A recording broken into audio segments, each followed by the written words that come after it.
Level 989.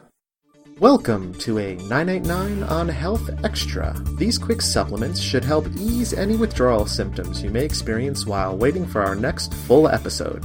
So, Mike, what's on today's agenda? Today we're going to do an off-the-cuff chat about a quick topic. Warning, we have not spent the hours and hours of research that most episodes require. This is just two dudes talking. Good evening, Mr. Brandon. And a good evening to you, sir. All right, now this article is talking about how the bite from a specific type of tick, the Lone Star tick, can make its human victims allergic to meat. And I'm not talking about a rash or itchy eyes. I'm talking about anaphylaxis, where you can have such a severe allergic reaction, your throat closes up, you can't breathe, you could die. Brandon, can you read the quote from the article for us? I certainly can. More recently, bites from A. americanum have been found to induce allergies to red meat in some patients.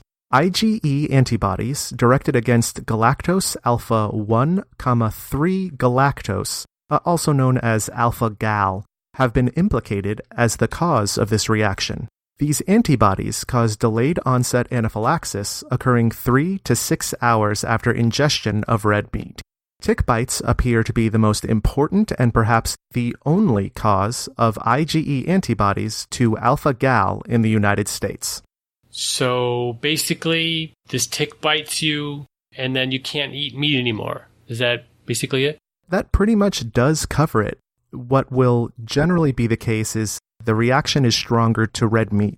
So beef and then some of the proteins found in things like milk. And for those who are extremely sensitive, you can find, like I said, dairy, sometimes pork, lamb. There are a number of meats, but the reaction seems to be worse with red meat. You get bitten, and 3 to 6 hours later, you are forever allergic to meat.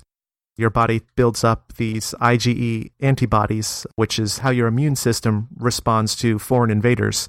And it is this particular alpha-gal that your body reacts to, and so you may have been eating red meat your whole life, and now, as a result of a single tick bite, no more meat for fear of death. I don't have any allergies myself, but I've heard of people who, let's say they're allergic to certain kinds of pollen or other things.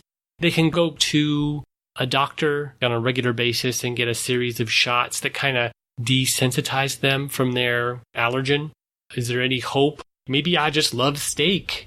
I can never have another steak? Can I go to the allergist and get desensitized? You know, I haven't read anything about an allergy treatment once you've been bitten by this particular tick. If you happen to develop the antibodies that attack the alpha-gal, I don't think there actually is any treatment out there. As far as I know, and as far as I have seen, there is no particular treatment in the works.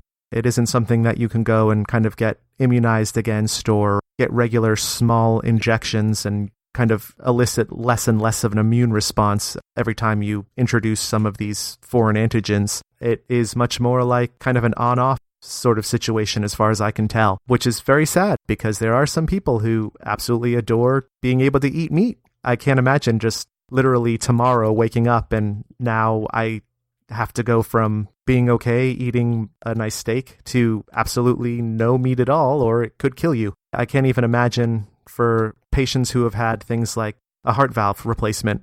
Apparently there is some reaction where people who have that valve that is often from a pig, if they have this immune reaction, it can actually start attacking the artificial valve that was input. Now, there's a lot of things that happen in the natural world, like, say, there's a parasite that can get into you from cat feces. Is that toxoplasmosis? Yes, it is. Yes. So that's not really meant to be in a human. It's meant to be in, say, mice and rats and in cats. And it makes the mice and rats not afraid of cat urine. So they actually will seek it out. And then the cats eat the rats. And then the toxoplasmosis reproduces in the cat. And then the cycle continues. It serves a purpose. Right. So I'm trying to think if there's... Not that there is a purpose, but there usually is with stuff like this. It makes you allergic to this, or it makes you desire this, and so this or that can happen. You're absolutely right in that when something like this is generally found, there are parasites that will cause bugs like ants to avoid water. and it'll force the ant to move to a more ideal location for the spores of this particular fungus to be able to sprout and germinate. There's a purpose to it, but the idea that this tick is providing this sudden allergy to its victim, to its host, I don't know what the end goal would be. They do feed on blood, so one would assume you want a decent content of iron, which meat can provide. So what the exact purpose of this sort of an issue would be, I don't know. It could just be a weird side effect that's not intended. Toxoplasmosis doesn't want to be in a human, so it could just be, hey, you're not the goal, so that's why you're having this weird reaction. And I can't help but wonder if there's better information out there than I've come across, and maybe someone has come up with a really good explanation as to why this occurs or what the purpose might be. But for the most part, all of the articles I've read, all of the doctors, all of the researchers just seem kind of mildly surprised and startled by the whole allergy. Even now, when we've started to associate these tick bites with a sudden allergy to meat, doctors are still finding these rare cases and going, I have no idea what's going on. And it's oftentimes just a statement made in passing, or that the person has been outside and possibly exposed to these ticks that even gives the doctor a hint or a clue that this is something they want to look at. I'm not trying to give anyone ideas here, but let's say there was some evil, twisted genius who was like, everyone needs to be a vegetarian. No more eating of meat. I will spread this to everyone, and now no one can eat meat. Bwahaha! That definitely sounds like an evil genius plot to convert all the meat eaters to veganism or vegetarianism. I don't know. You better watch it, sir. But I guess you could still eat fish. I believe that is the case, but again, I don't know for certain. Yeah, I read a couple of the articles. Like I said in the beginning, we didn't do intensive research on these topics. Yeah. But it doesn't say anything about fish or lobster or crab or, clams or... It looks like primarily the land animal meats that seem to be the biggest source. So beef, pork, and then milk in really severe cases. Can you imagine what this would have done to civilization if this had hit the much smaller population of humans 50,000 years ago or 100,000 years ago? How the civilization would have been different? Because these animals were very important. They're important now. I mean, you're absolutely right. We've developed an entire society around being able to create huge herds of these animals and have it as a viable and reliable source of protein.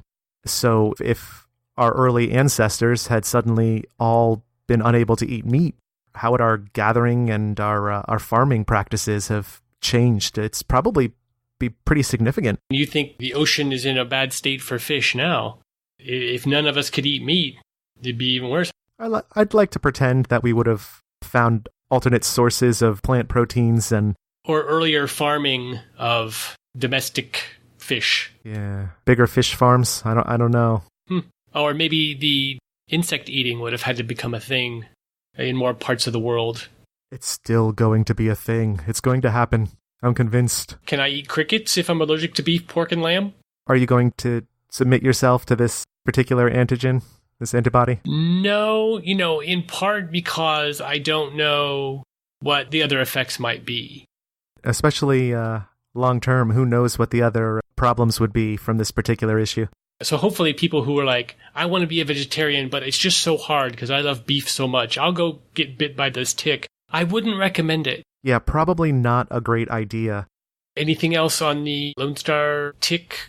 I think that's all I've got for this one. I feel like there is probably a lot of information that could be gleaned from doing a bit more research, and I wouldn't be at all surprised if we have some misinformation just because it's newer, and without going really in depth with some of the research, I'm willing to bet that there's details that could be fun to read. So I would just encourage everyone, if they're interested, go and check some of the links we have on the website and learn a little bit more for yourself. Yeah. Absolutely. Yeah, that's pretty much how I think of these off-the-cuff episodes, is that a little germ of information that might be interesting, and if you're compelled, you can go do further research.